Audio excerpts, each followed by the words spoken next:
ឆ្ងាយសពសັບទាំងគូទាំងឡាយសប្បាយឆ្លងវេហា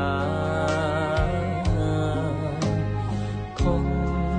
អ្វីមិនឆ្លោះតែគ្នាចងកម្មចងពីវេរីចិនតាសាមញ្ញម្លែងន